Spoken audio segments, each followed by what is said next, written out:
This is a Film Stories original podcast.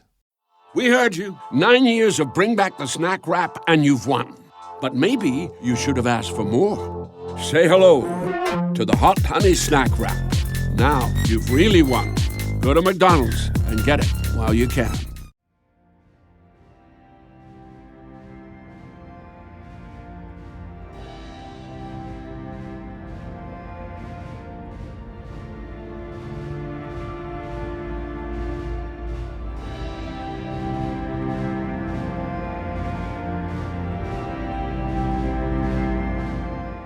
Hello and welcome to We Are Starfleet, a Star Trek Strange New Worlds Discovery and now Starfleet Academy podcast on the Film Stories Podcast Network. I'm your captain for today's show, Ashley Thomas, and today we are discussing the 7th episode of the first season of Star Trek Starfleet Academy, Cosine. Joining me today to discuss the episode is my co-captain of We Are Starfleet, Craig McKenzie. Thanks for joining me today, Craig. Hello, happy to be here once again talking more Academy. How many of these have I been on? I think I've only missed one. I'd say it's been all Craig almost all the time. So sorry, listeners, if you don't like that. I'm here again. I'm always happy to have you on the show, Craig, for many reasons. Because you're brilliant and you bring great insight, and also it makes for a breezy edit because you are clinically incapable of saying So I'll make sure to add in some vocal flubs as I go. Oh, okay, thank you. That would make me feel a little better about my chronic umming. So, also, Craig, I have learned that I have potentially been mispronouncing your name for many years, listening to your coverage with Ian on episode 3. Yeah, well, it's the way you Americans butcher the pronunciation of my name. I'm used to it. And I'm from the South, so it's even worse. I added like 3 more syllables, so... I've been called worse, so I'm okay with it. Okay, well, Craig, am I saying it right now? Yeah, that'll do. Okay, I'll practice. I'm sorry. All right. Well, joining us today is the host of 8-Bit Back Issues and our sister show, Make It So. He's got the aplomb of Picard and the humor of Jet Reno. Welcome back to the show, Geoff Owen. How you doing today, Geoff? I'm good, thank you, Ashley. And I think you've got those the wrong way round. No. You're a funny guy, Geoff. So. And you pronounce his name Geoff. Geoff, yes. Oh, yes, don't, no. Oh, no.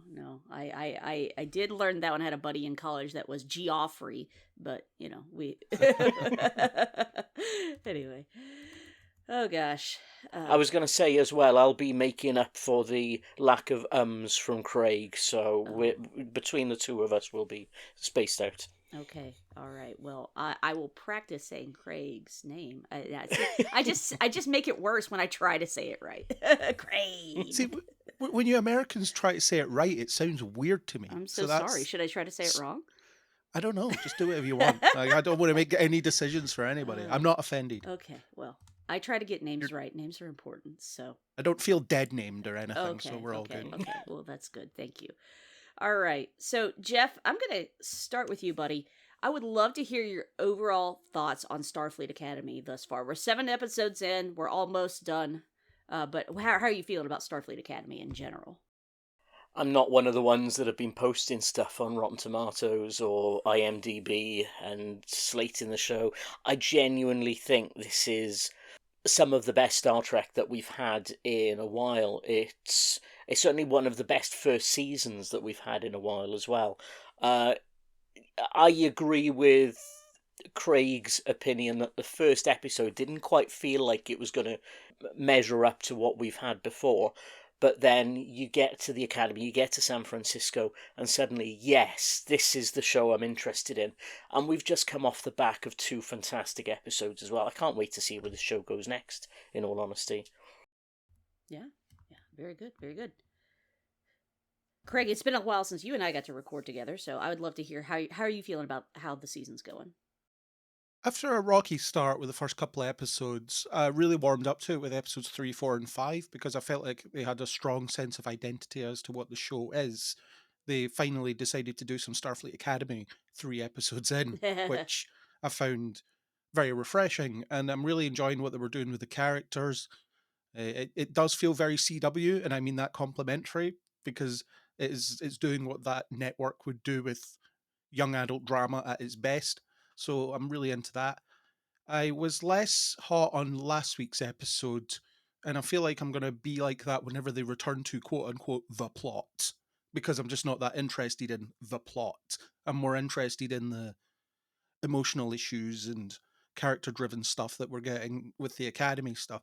So it just feels like every time Paul Giamatti pops up, I'm going to be less interested. That is an uncommon opinion from what I have gathered from ye olde internet. So, Well, I have no issue with Paul Giamatti. I think he's very good, but I think the character's quite shallow. I'm not really warming to him as a villain. And like I say, I'm not that interested in the big plot of your mother's missing and we need to find her and there's some bizarre thing going on that's going to threaten the universe or whatever. Just not that interested in any of that. gotcha. So, Geoff, if you were going to rate the episode we're discussing today, Cosine, if you're going to give it a rating out of 10, how would you rate it? Unfortunately, I don't think this episode has been the best episode so far, so I'm going to give this one kind of a bit of a middling rating of about 5. That isn't to say it's bad or anything. It's just I came away from this one feeling a little bit less psyched for the show than possibly the rest of the season so far. But yeah, I mean, this one hasn't been my favourite of the season so far. Okay. Craig, what about you? I'm hovering somewhere around a 6.5 for this one. Yeah. It's on the weaker side. It's basically one of those, and I've talked about this in the first 2 episodes, where we're just getting this type of Star Trek episode with a slight Academy skin. And in this one, we're getting the character might leave to fulfill some kind of other responsibility they have, but we know that they won't. It's one of those episodes. So it just feels like we're going through the motions, waiting for the character to reach the point we know they're going to end up at. Gotcha.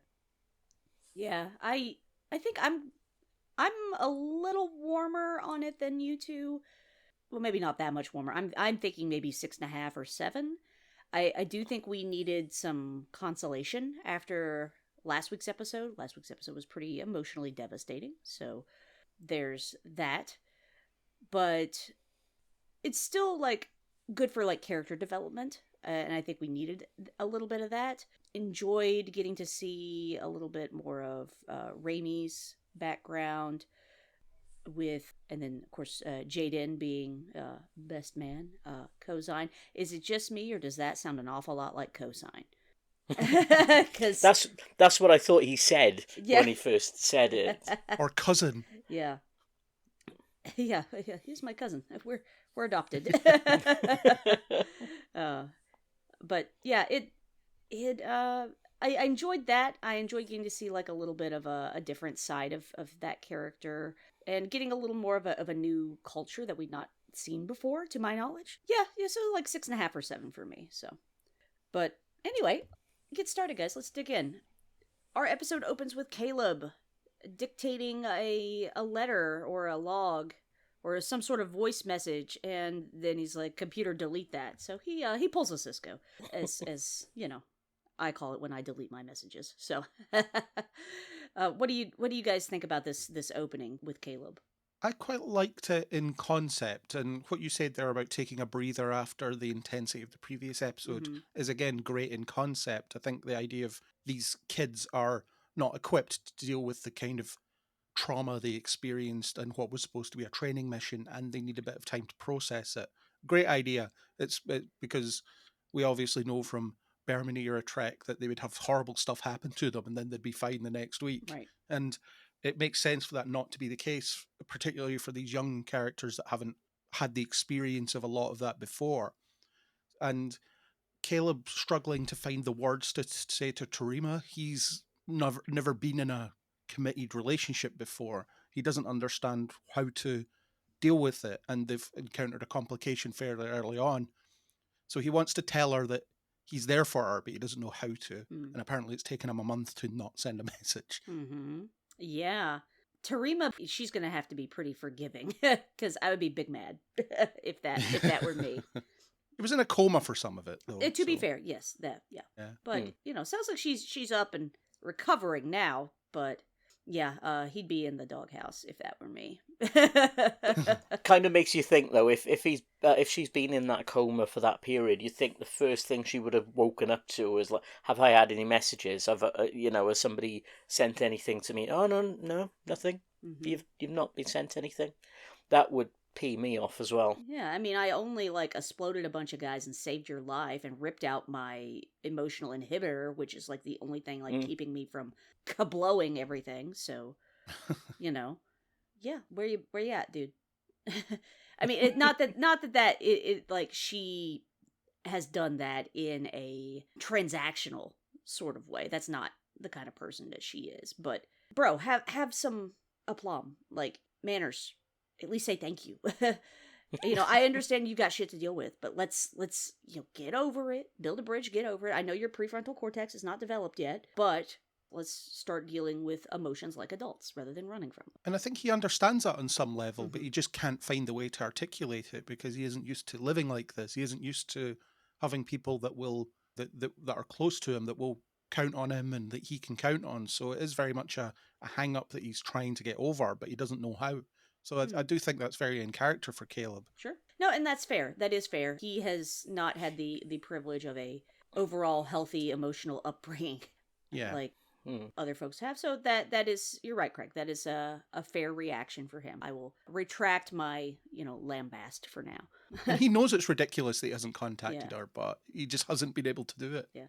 And the other thing as well is, of all the people to annoy, probably she's not the best person to do it to, neither. Because we've already seen what happens when she gets angry. Yeah, she goes full Black Canary. Yeah. Ooh, I was thinking Jean Grey from the X-Men, so... Yeah, it was more just the scream, the Black Canary fair. power. Fair. I am less familiar with DC, but yes, you're right. That is a Black Canary. Yeah. All Worlds Day. This is new. Do we even really... Because I tried searching Memory Alpha. I have... there is no article on Memory Alpha. But I was curious, what do you guys think? Because I didn't really catch, what was this supposed to be? I understand that, yay, it's a holiday. I assumed it kind of was aligning with spring break, since they were talking about it being spring semester. So, what's the deal? It's just something they made up for the purposes of having a bit of a break. It just happens to coincide with them needing to deal with some trauma, so it's nice to get a holiday for that. But I don't know, don't you Americans have holidays for everything? I mean, yeah. I mean, this past Friday was Friday the 13th and Galentine's Day, so, I enjoyed that. Of course, we have Valentine's Day, and apparently it was also... I posted something on Blue Sky this week about Galentine's Day, and there's an account that is called Celebrate Every Day, and they said thanks for celebrating Galentine's Day, and then I went and apparently there was 4 other holidays on there. So, but workplaces don't close for those sorts of holidays. They do they? should. Not even Valentine's Day. But if workplaces closed for every holiday that someone had decided, they would never be open. Some places that wouldn't be a terrible thing. I wouldn't hate it, but it doesn't seem like a practical way to run anything. Fair. I'm wondering if it's the new version of Federation Day. Because obviously for a while there wasn't a federation, so it got replaced by something else, and that's how they went, we'll just call it All Worlds, so it's a celebration of the worlds that were part of the federation, and we're trying to get back into the federation, but for the moment let's just call it All Worlds Day and be really accepting of everyone. Or First Contact Day, maybe it's replaced that. Or First Contact Day, yeah. Maybe so. If it is the spring semester, then it would stand to reason that'd be April-ish, wouldn't it? Yeah, it would be that time of year, yeah. Maybe. Because the first contact between humans and Vulcans would become less important as the centuries go on, because then, it's in Star Trek 6 where the Chancellor's daughter says that the Federation is nothing but a Homo sapiens only club, and the fact that you celebrate First Contact Day between Earth and the Vulcans is a bit human-centric, isn't it? Yeah. You'd have people on other planets being like, why do we care about this? Fair. So, we think everybody's going off for spring break, or whatever the, All Worlds Day, Star Trek equivalent of spring break is. Long weekend. Long yeah. weekend, 4 days off. It's not even like a full like week or whatever. But suddenly, Durham is he finds a piece of gold ? And is then taken for a ceremonial kidnapping. Where have we heard ceremonial kidnapping before? I kept thinking about Lower Decks. So yeah, this was not quite what I expected, but here we go. We've got Jaden running after him, like, dude, I'm gonna help my bro. And well, guess what? You get to be my best bro because you're gonna be my best man. Yeah. No Ibiza for Jaden. No, not going to the beach with Kyle. It means Kyle. So and that shirt. and that shirt. Aw.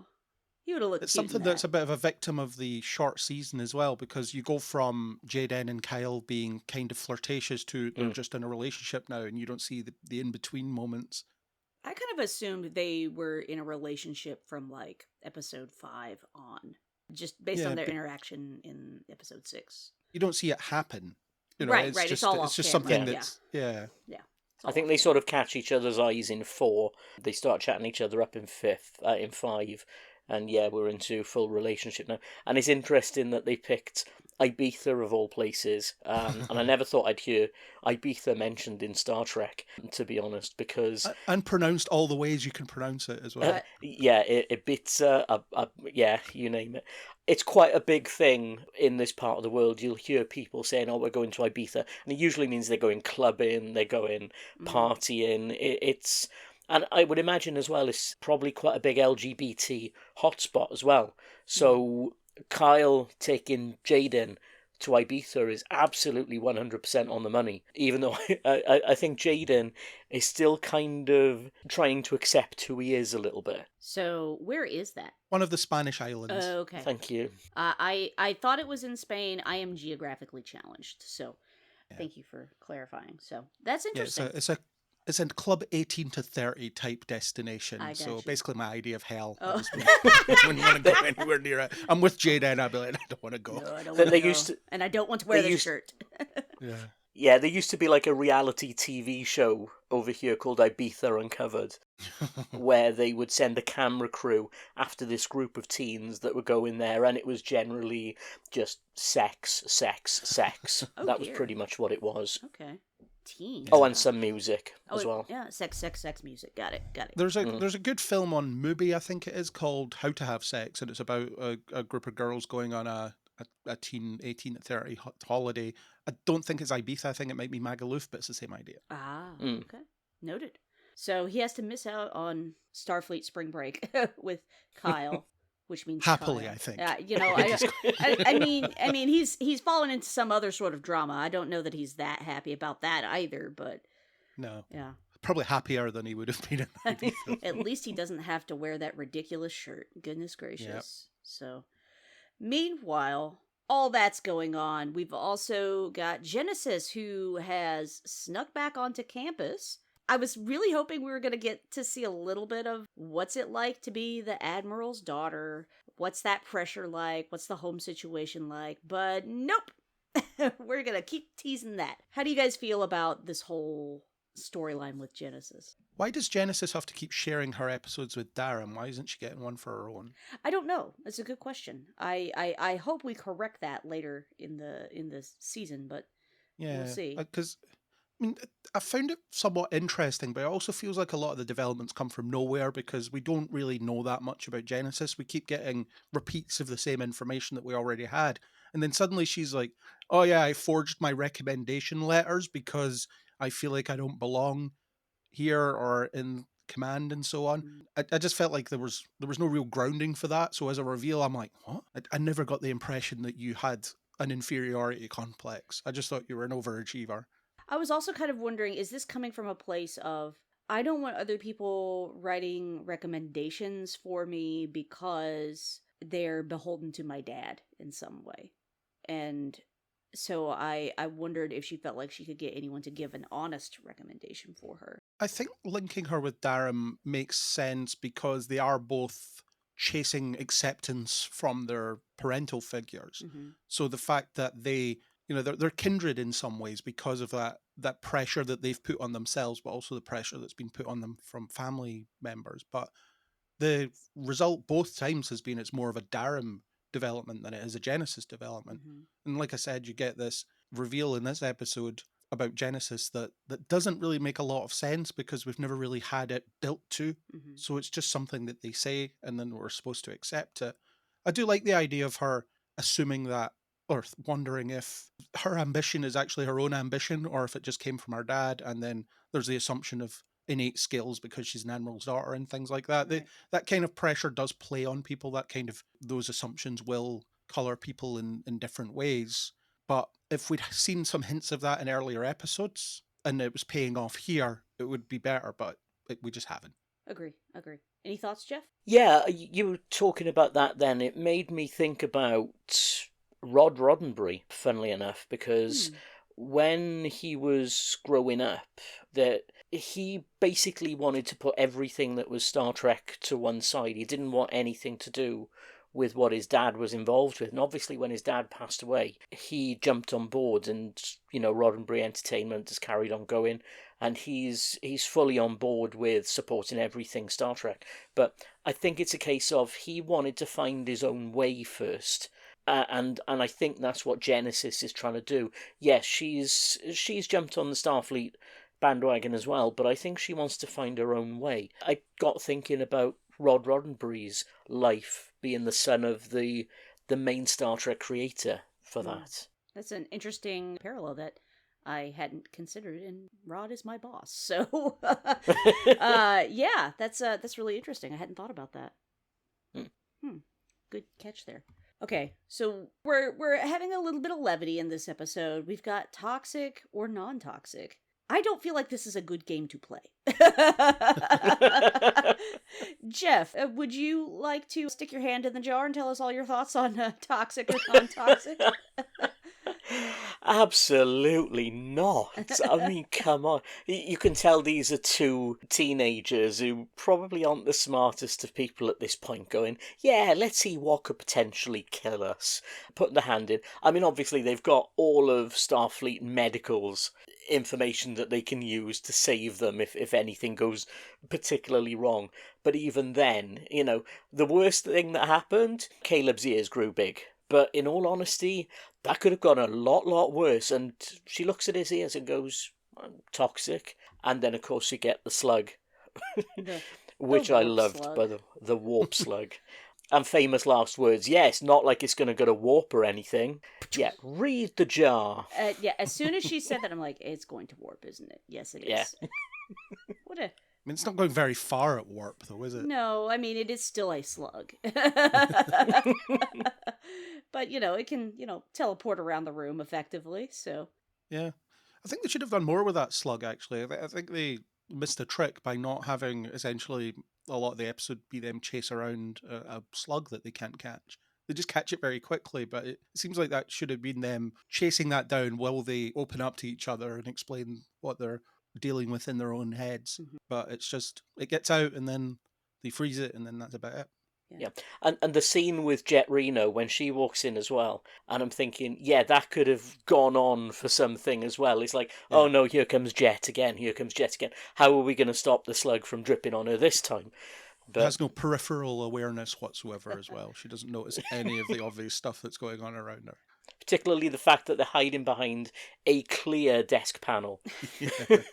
And talking not quietly as Yes. The lady's got a broken toe. I can't imagine. That feels very nice. Also, she's got Laura on the phone yelling at her, "You did what?" Like, "Are you going to die? I'm coming!" Like, "I'm fine, dear. Please calm down." Like, that was really funny.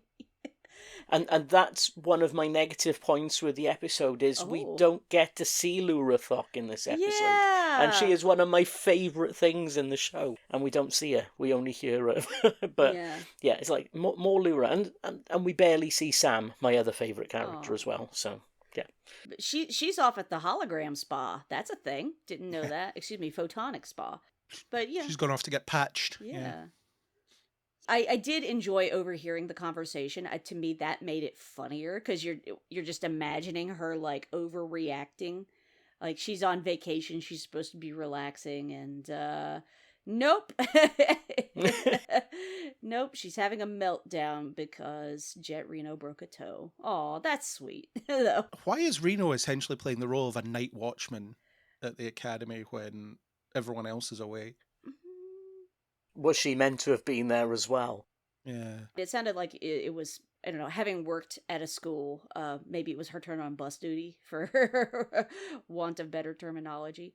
Maybe. But you think they'd just have people that would be caretaking while everyone's away, or even just holograms doing it, Yeah. because they have holographic staff for other stuff. Maybe the two kids had set off an alarm and she was a key holder, and she was turning up to see what had tripped the alarm. Mm-hmm. Maybe. Yeah. I don't know. Yeah, I mean, Aki did say at the beginning of the episode that Professor Reno would be on campus doing spot checks. So, Yeah. you know, she's having some staycation, I guess. Do the professors live on campus? Because it certainly seems like Aki does. They'd have to, surely. Yeah? Yeah. Yeah, well, she has her quarters, and I don't know. Well, Reno, where does Reno go at all? We know that from Discovery, where she just would appear and disappear at random. It's a great question. She wasn't in the last episode, so... Well, I think, to be honest, we know that Lura Thok seems to be from East London, so maybe that's where she's living. She's living with her, and I really want to know more about Lura Thok's Bethnal Green upbringing, because being a half Klingon, half Jem'Hadar in East London has got to be interesting. I was going to say, man, whoever would have thought we'd have a half Klingon, half Jem'Hadar from East London on Star Trek. But here we are. Yeah. And I love Gina Yasheray's just basically playing her as the normal accent for that. I enjoy that as well. The way that Caleb and Genesis were running around campus, to me, it felt almost like Enterprise Bingo in a way. It had that same kind of feel where, okay, well, the adults are away, the kids can play. What are we gonna do? Let's do stuff that we shouldn't. Oh, let's go to the bridge. Oh no. It's similar to that idea, yeah, and it's just something that students will do, isn't it? When they're bored, they'll find ways to have fun, and you can imagine the lower ranks on starships do the same. Sure. They'll try and see what they can get away with. So yeah, it does make sense. Like I say, I feel like they just didn't do enough with them goofing around the campus. I think they could have done a lot more with that. Mm-hmm. I would have liked to have seen a little more goofing around the campus, if nothing else, just to see more of the campus.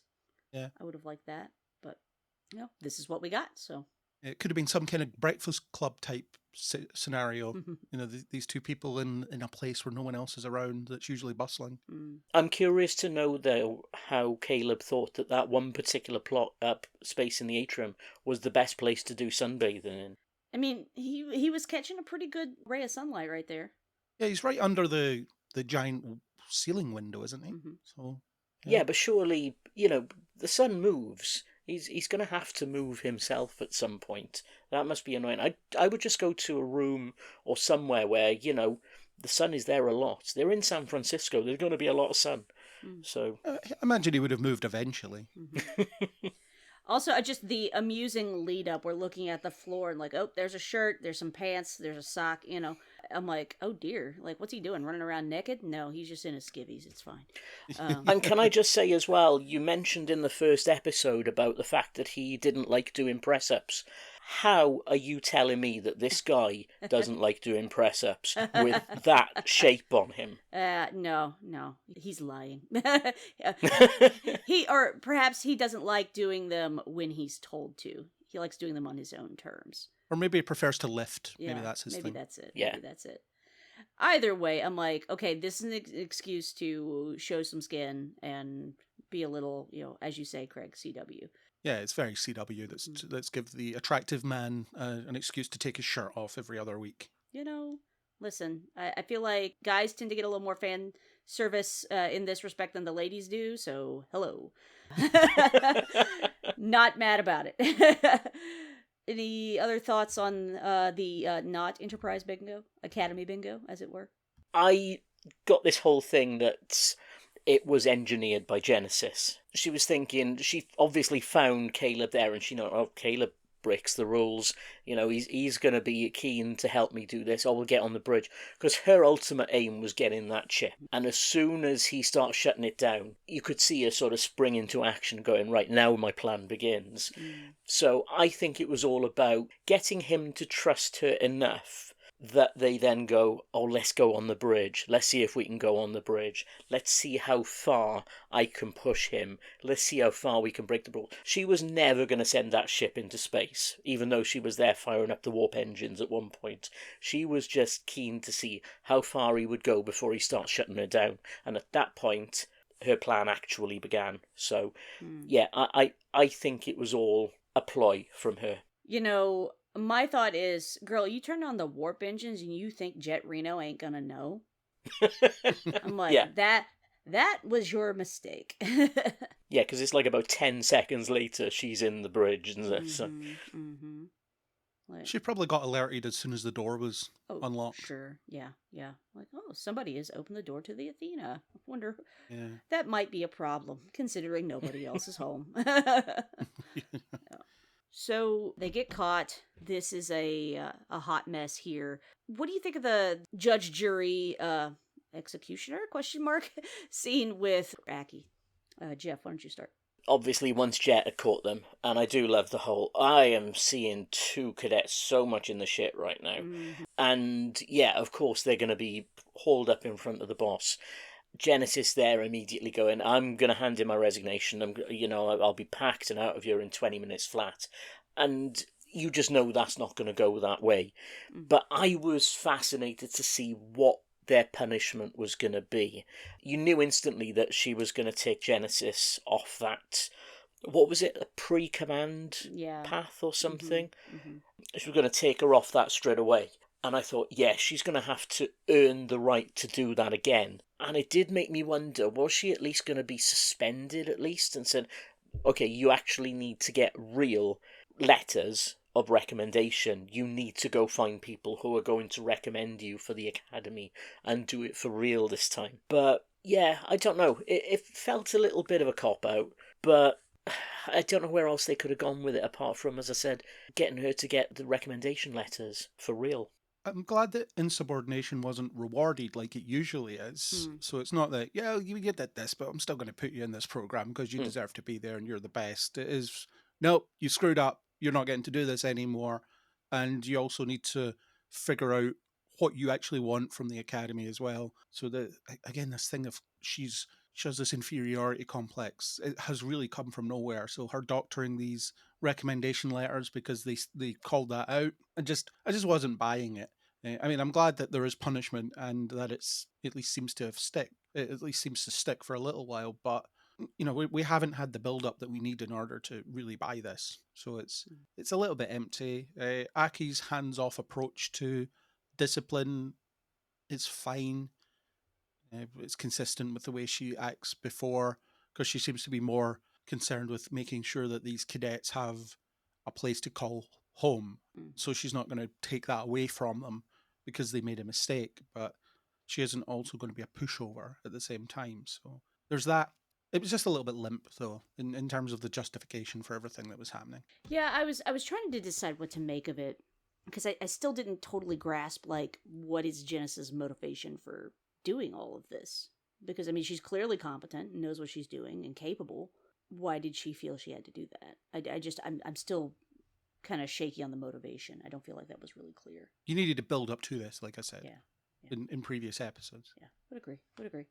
You needed to understand why she was waking up at 4 a.m. to do extra study and work out and stuff like that. So we've talked a lot about everything that's going on at the Academy. Let's chat about the wedding. So we're back on to the surprise wedding kidnapping on one of Keonian's moons. We've got Jaden having to be best man or cosign for Darum. How are you all feeling about all of this? Craig? So, like I said, it took me out of it because I just felt like it's one of those episodes where there's a threat of a character leaving the show because they have to go and fulfill some larger responsibility. We saw that with Worf a number of times. Is he going to leave and rejoin the Klingon Empire? No, he's not. He's one of the main characters. We know that he's going to stick around. Sure. So I spent the whole episode waiting for the other shoe to drop Mhm. because it was, oh, I have to leave the academy and lead my people now. No, you don't. You're not going to. We all know this. Why are we Mhm. wasting our time with this? And I don't feel like the whole wedding scenario was strong enough to as a development point for Darum as well. It was just he's going to get married and he seems up for it, but he's clearly not fully up for it because he quite likes what the academy has done for him, how his horizons have been broadened, and Jaden commenting on that and telling him that, well, if this is the thing that you have to leave to do, then it's the most noble thing you can leave to do. And you have that bit where Darum touches a nerve when he says, I can't just abandon my family in the way that you did. That was Whoa. quite a harsh statement. Like, And low blow. yeah, Dude. and he got rightly chewed out for it. And then you get the whole wedding thing, and then his, wife, as she is at the time, Kiara, her name is, I think, Mhm. says, oh no, I understand that you really need to be at the academy because it's making you better, and don't worry, I'll run this place myself. We're fine. We'll get the marriage annulled. It just felt like a massive waste of time, and I feel like they could have done more with that tension of what does Darum want, Right. because the episode is supposed to be set up around him being torn between this thing he feels he has to do and this thing he wants to do, Sure. but it doesn't really come across as a massive choice for him. And ultimately it's made for him at the end as well. Yeah. Loses any agency he may have had with that. Yeah. Mhm. For me, when Jaden bursts into that tent, pulls it apart, and you see the crown of thorns around his head, I'm thinking, okay, where are they going with this? I'm thinking, is this suddenly a religious thing? And then they said, oh no, it's my wedding and you are my best man. I'm thinking, all right, okay, so it's one of these episodes. Yeah. My reaction exactly. Here we go. Yeah. It's interesting that you brought me on this particular episode to talk about another wedding that doesn't happen after the events of Wedding Bell Blues, yeah. Wedding Bell Blues, yeah. So I don't know if I'm the failed wedding person on that comes on to talk about these on We Are Starfleet now. Truth be told, I hadn't even watched the episode when I said, hey, Geoff, you free on Sunday? You want to come record with us? So, happy accident. Surprise. Technically, this was a successful wedding. It's just the marriage didn't last very long. Yeah, possibly one of the shortest in Star Trek history. When Darum deals that low blow and Jaden walks off, and you think, oh, okay, there we go, that's done. I did quite like, by the way, the whole thing about him having to wear that wet costume, and he's going, yeah, this doesn't suit well to my Klingon physiology. I don't like this at all.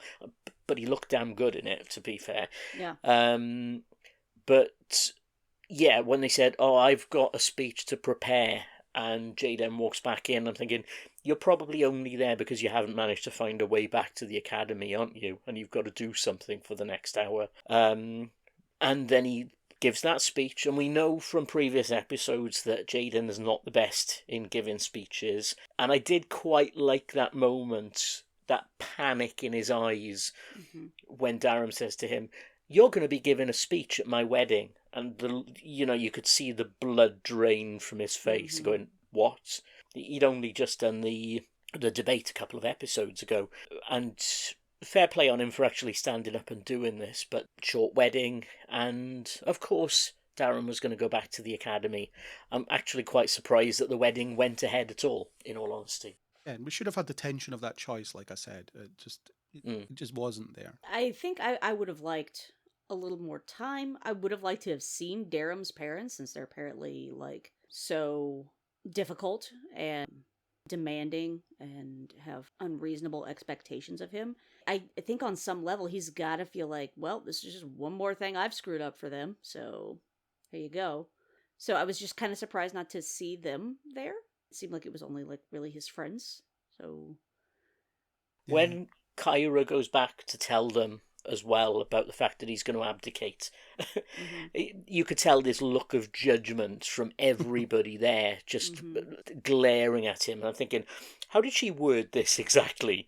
Because he looks like something they've just found on the bottom of their heel, And the background was very flimsy as well. It's the whole, well, the previous rulers have abdicated, so now we have to do it, and we get this level of notice that we have to do it, and we all have to drop everything and come back here and rule the planet for some reason. And for some reason, it's us 21-year-olds or 20, whatever old they are, that have to do it. Mm-hmm. It's very weird. And we have a strange history in Star Trek of arranged marriages as well. They are treated with a lot of skepticism because you have Spock's in the original series, most famously with Amok Time.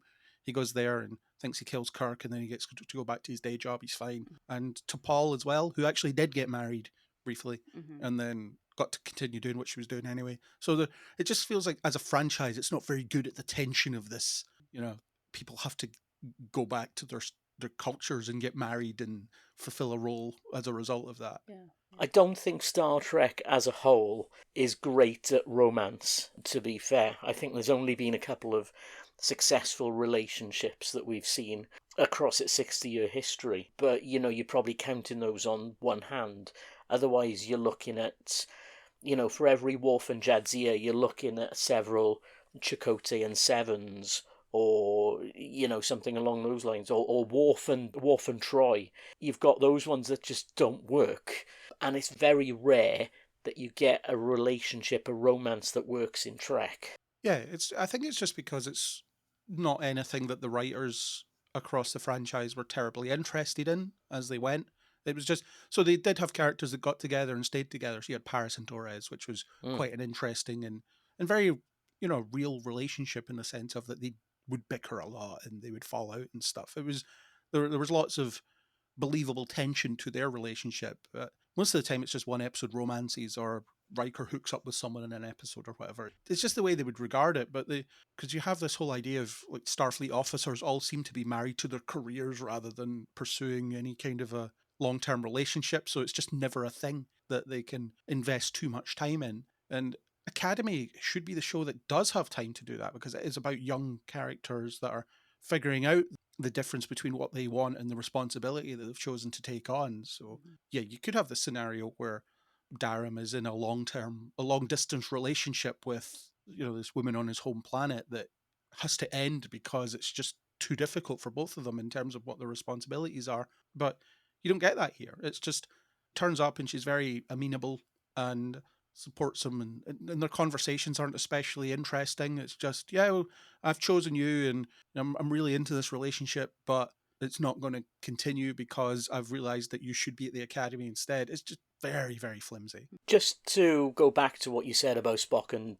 T'Pring earlier on, it reminds me of the Spock and T'Pring thing that we've got going on in Strange New Worlds. That is a long-distance relationship that they were trying to make work. And she's not interested, really, over the course of the series. She just wants Spock to herself.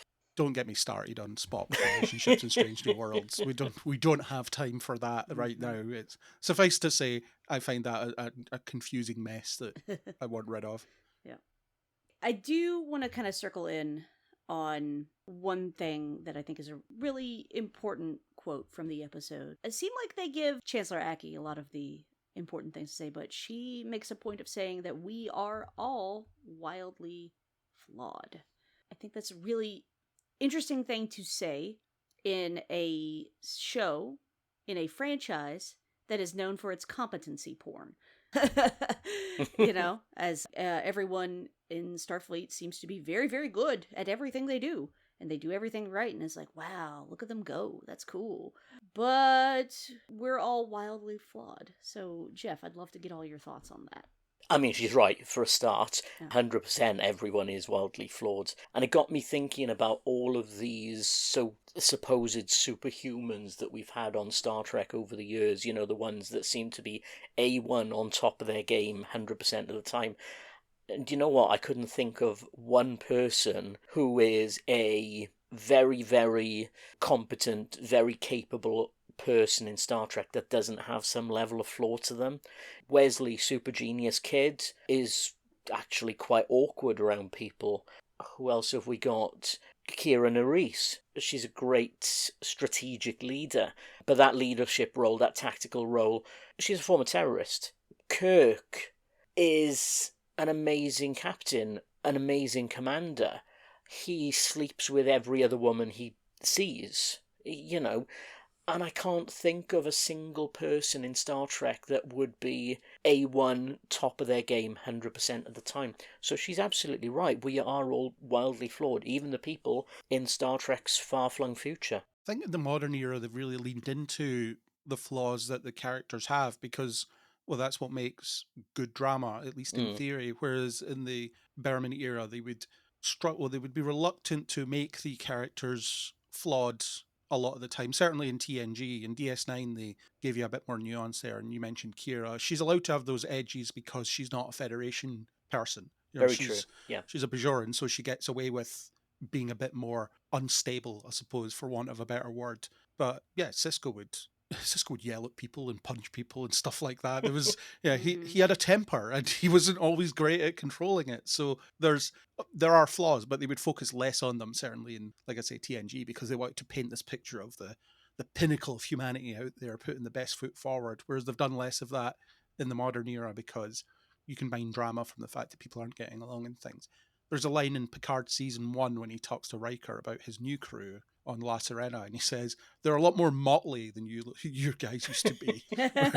And that's just a comment on modern storytelling versus what Star Trek was doing back in the day, because yes, it was all professionals that worked well together and so on, and they had very few disagreements that caused major issues in their relationships and things. So it's just a function of modern storytelling. But yeah, and it's especially true for an Academy show where they aren't the seasoned officers yet. They are learning how to do that. So they are going to make a lot of mistakes along the way.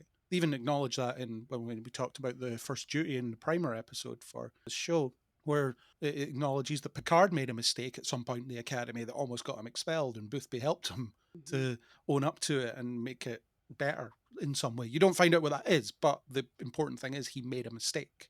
And that's what people do when they're young, when they're learning, and arguably never stop doing. To be fair, Picard also made a mistake that almost got him killed, never mind got him expelled. So. So he had a few dodgy choices in his youth, but who hasn't? Yeah. There is one character, actually, from Berman era Trek I just thought of, and I was thinking, is there a flaw? And I'm trying to think of a flaw to him. And that's possibly the first one, that's Archer. I'm trying to think, does he have any flaws? Oh, Archer has loads of flaws. He's an idiot, for one thing. He's naive. He obviously goes into that first mission very, very enthusiastic, and he loses enthusiasm over the course of those 4 seasons very, very quickly. Well, it's the second episode of Enterprise where he's like, "Hi, I'm Captain Archer of the of the Starship Enterprise. Here's the coordinates for Earth. Pay us a visit and shoot at us if you want." Yeah, and let's go release the dog on the planet as well. I'm sure there's no disease or whatever that can be transferred. Mr. Nerdy Blogger just finished watching Enterprise through the first time about a week and a half ago. And he he told me as he was watching is like, Captain Archer, more like Captain War Crimes. So I'm like, yeah, maybe. Remember in season 1 where Archer signed off on genocide, effectively? Where it's like, we're just going to let these people evolve to death. That's how evolution works. Damage as well, where he lets that ship, just abandons it, steals all their stuff and leaves it floating in the middle of nowhere. Yeah, but the key difference in that one is that it was painted as him doing something wrong, which wasn't always the case. There was a lot of decisions that Janeway would make, for example, that the plot of the episode would lead you to believe is supposed to be the right thing, even though it very clearly isn't. Yeah, Tuvix. Although in Tuvix, you have everybody around going, no, this is wrong. I'm not having any part of this. So at least they are somewhat acknowledging that, people aren't into this decision. People don't want to be a part of it, but we'll forget about it by next week because that's the nature of these things. Right. Yeah, I appreciated the acknowledgement. I feel like young folks, and I don't know, maybe it's just me because I have perfectionist type tendencies, which is hilarious because I have ADHD and I struggle with everything, doing everything like quickly or remembering to do things or missing things because my brain is moving faster than the rest of me or vice versa. So it's at the same time like I still want to do everything exactly right or it's going to bother me. And so having that assurance, like, yeah, we are all wildly flawed. Turns out that's part of being a humanoid species. Yeah. And Aki coming from that place of experience, because she still regrets letting a mother and son be separated. Yeah. Like she didn't do the right thing in that scenario, and that's something that's weighing on her. And it's even mentioned in this episode, I am looking for your mother, don't worry about it. Mm-hmm. It's still happening. I'm still looking for her, so don't think I've given up on that. Yeah. She wants to make that very clear. And in this, you've got all the young people that, when they're in a rigid structure, even one they want to be in, they will naturally want to rebel against that. That's what Caleb and Genesis are doing. Yeah. And Caleb's obviously got that bit of niggle about him because, from his point of view, Noose Bracker was right there. And, he's saying, well, why didn't you ask him? Like, you think he's going to tell the truth? He didn't tell the truth about anything else. Of course he's not going to tell you. But he was right there. Why didn't you quiz him? Why didn't you grill him? It's like, yeah, he was also destroying a colony at the time as well. So, Yeah. Yeah. Not a reliable narrator. Also, like she said, he's a sociopath. You don't give him any information, he will harm you with it. Yeah. Good point there. Oh. There was another quote I was drawn to, though, and it just seemed to be the whole thesis of certainly Darren's part of the episode, where he said, I need to be who they raised me to be. Again, it's that living up to the expectations and trying to please other people at the expense of himself. Like I say, I don't think the episode developed that as an idea properly, but I thought that was a good quote. It's that tension that I think on a lot of levels that so many folks, teenagers, young adults or not, like you have this expectation put upon you by your adults or other forces in your life where you feel like you have to do certain things or meet certain standards. And if you haven't done that, well, you have failed and you have disappointed me. How dare you? And on a similar token, Genesis said, the thing about following someone else's footsteps, there's someone else's footsteps. Mm-hmm. Yeah, that's a good reminder. Good reminder. Yeah. Cool. Which is, so it makes sense that they keep linking these characters, but also it seems to be at the expense of Genesis every time, which bothers me, I think. Because I do think that she could be a very interesting character, and it seems that whole, keep coming back to that inferiority complex that she's struggling with, could have been an interesting through line throughout the season. But there's probably not enough time to even cover it in the remaining episodes. Because like I said earlier, I imagine we're going to get very, very quickly back onto quote-unquote plot pretty soon. Yeah, we're going to see Paul Giamatti before the end of the season, that's for sure. Oh, yeah. Yeah, most likely, yeah. He'll be in the last episode, if not other ones. Yeah. I'm also, where's my girl Mary? I was told there would be Mary. I would like Mary, still waiting. Please and thank you.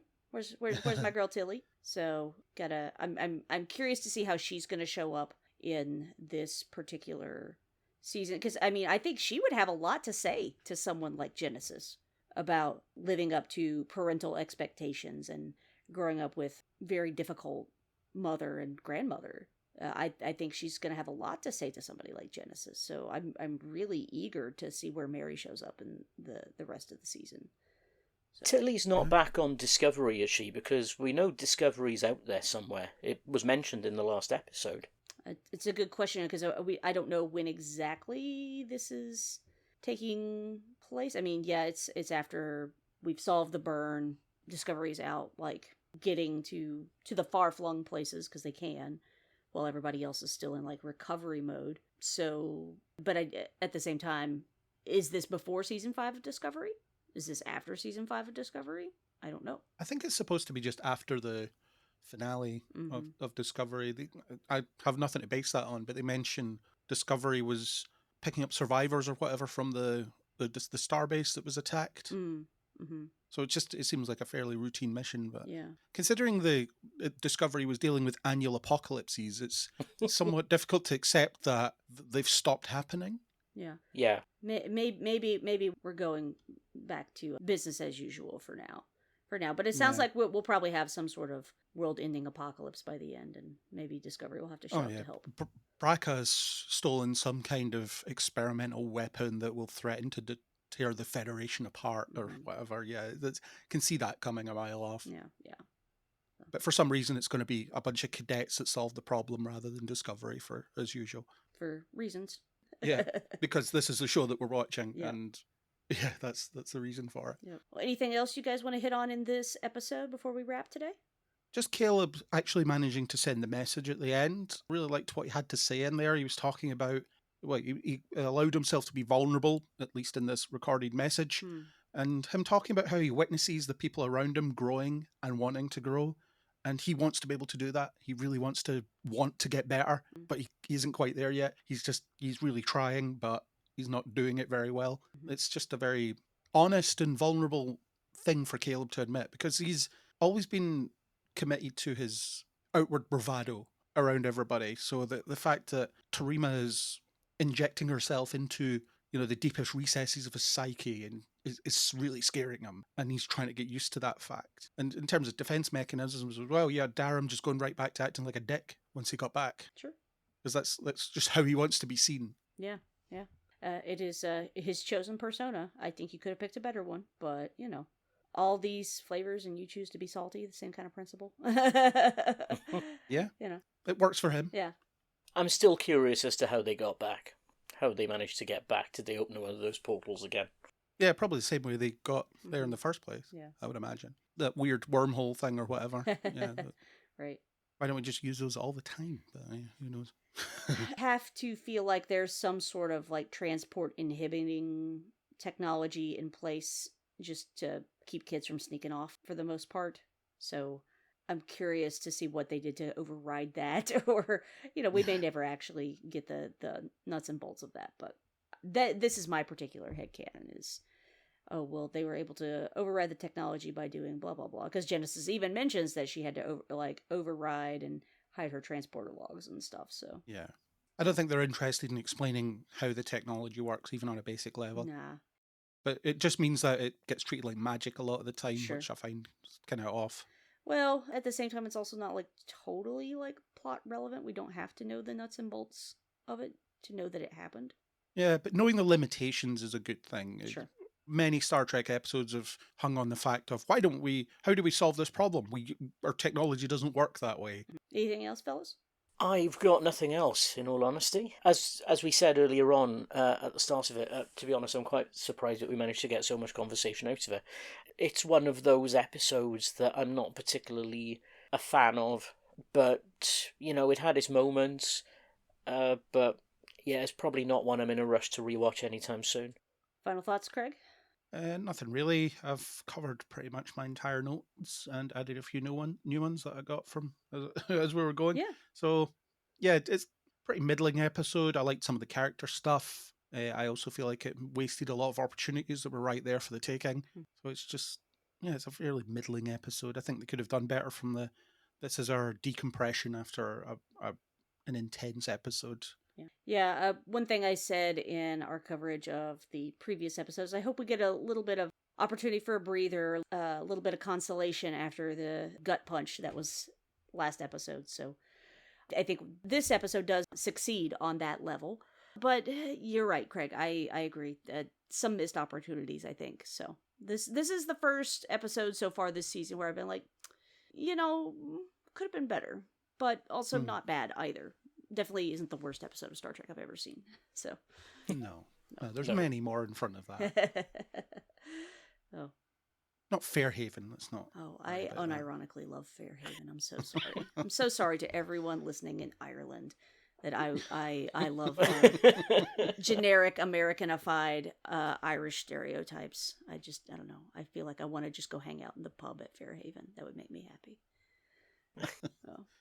I think I kind of want to hang out there as well. Oh, good, good, Jeff. You and I will have a pint of Guinness and, throw back some Irish whiskey, and Craig will just scoff at us. I'll keep thinking I'm in a good place, though. Oh, okay. And if you're on Voyager and don't want to go to Fairhaven, you're pretty screwed because there's no other choices. Oh, you've got what's the French place?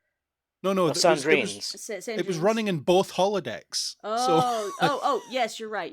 Fairhaven was so popular. You're right. It was running in both holodecks. Yeah. Yeah, you can go here. You can read a book or something. We don't care. Yeah. But no holodeck for you unless you want to go have a pint at the pub. What did you call the holiday resort one? Oh, we talked about the mission log crew refers to it as Club Bromed. Club Bromed. So. Props to John and Norman on that one. So, anyway, all right. Well, Jeff, one thing I like to ask our guests, what are your hopes and expectations for the end of the season? What would you like to see happen?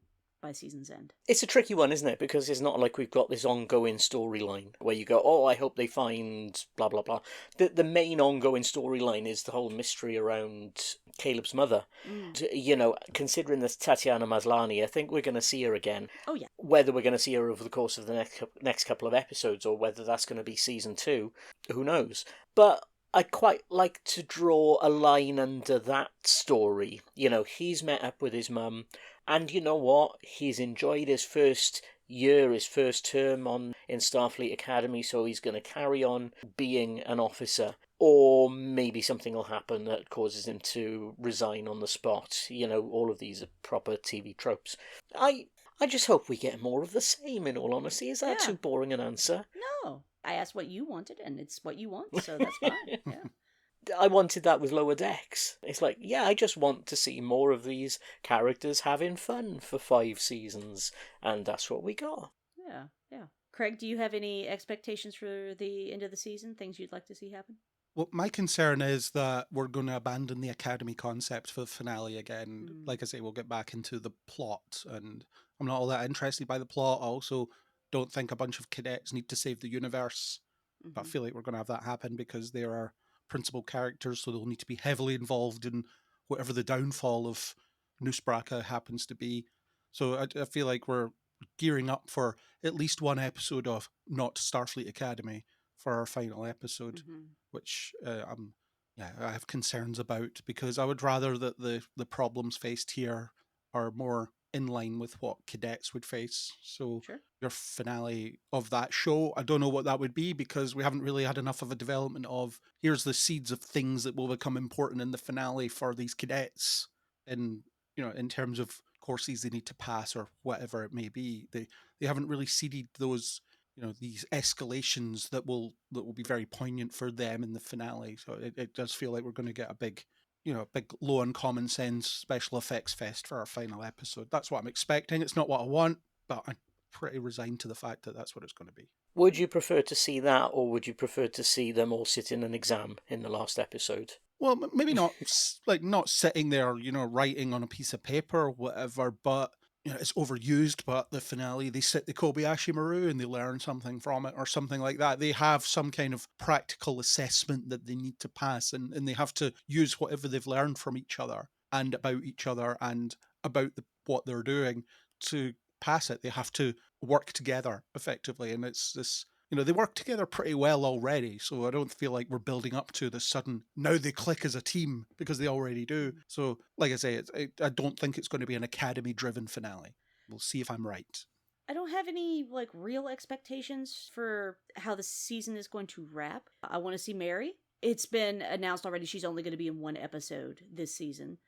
So Was it one this season, one next season, or something? Yes, I don't know about next season, but I know she's definitely only in one this season. So I have to imagine she's probably going to show up towards the end. And I really, as I said earlier, I really hope she gets to have a conversation with Genesis, because I think Genesis needs to get her head on straight, because I think she's smarter than how her behavior was portrayed this episode. Not that Genesis can't make mistakes or anything, because clearly this was a big one, but sometimes even the smartest of us need to get our heads put back on straight. And I think she needs somebody, a mentor type person, who has a lot of firsthand experience with wild expectations from parental figures. So, and like I said, I think Tilly would be a great person for that. So, well, that's why Tilly went to the Academy in the first place, wasn't it? Yeah. She has a big teacher energy. So. All right, folks. Well, I think that's about all we've got time for on this week's episode of We Are Starfleet. Thanks so much for tuning into our coverage of Starfleet Academy Season 1, Episode 7, Cosine. But before we go, I want to say thank you to our amazing guest, Geoff Owen. Geoff, can you tell the folks where they can connect with you online and hear more about your work? Well, as you said at the top of the show, I'm the host of Make It So, your sister podcast, which deals with 24th century Star Trek. We've got nothing new coming out at the moment, so we're just dealing with legacy stuff. Got a couple of interesting episodes coming up over the next couple of months. We've got a chat about Luxana Troy, some of her episodes. Had a great chat with Larry Nemeczek, which will be out, I think, in March. And Craig, you're coming on to do a chat about the Ciscos at some point as well. Yeah. So looking forward to that. That can be found at Jean-Luc Poddard on all of the socials. I also host 8-Bit Back Issues, which is a retro gaming podcast about gaming magazines. That can be found at 8-Bit Back Issues on all the socials. And I also host 3 Circles FS, which at this point is kind of on a hiatus. We are starting recording season 2 very shortly, but you can find that on at 3 Circles FS on all the socials. I feel badly I left that out of your intro. I was like, oh, snap. Can't believe that escaped my mind. My bad. My bad.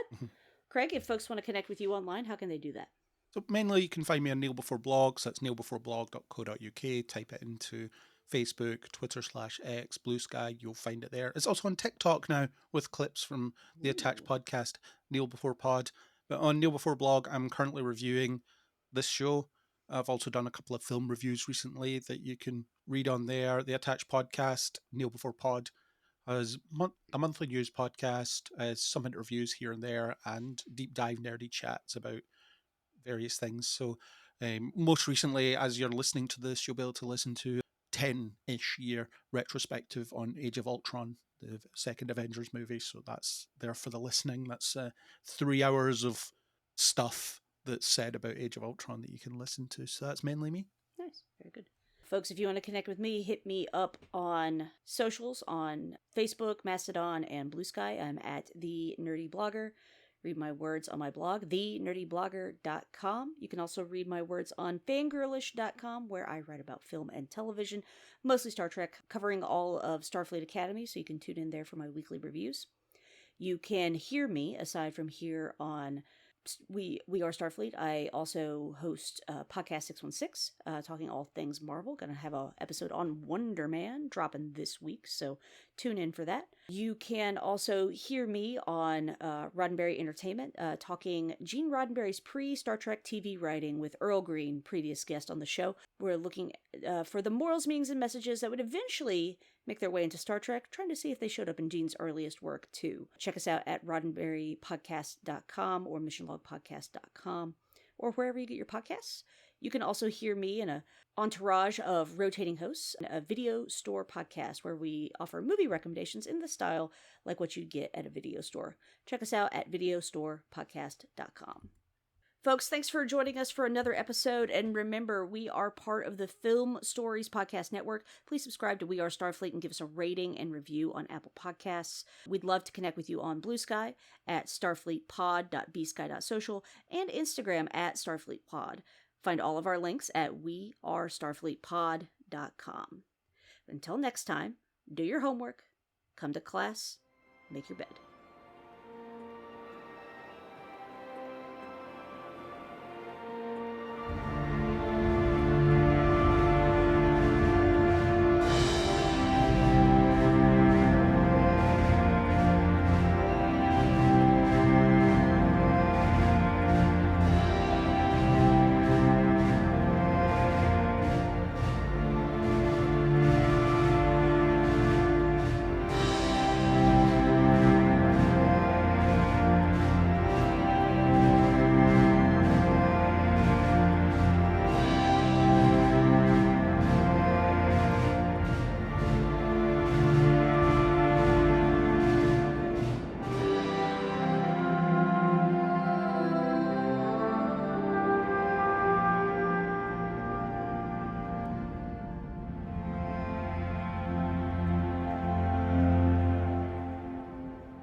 This episode is brought to you by FX's Love Story, John F. Kennedy Jr. and Carolyn Bessette.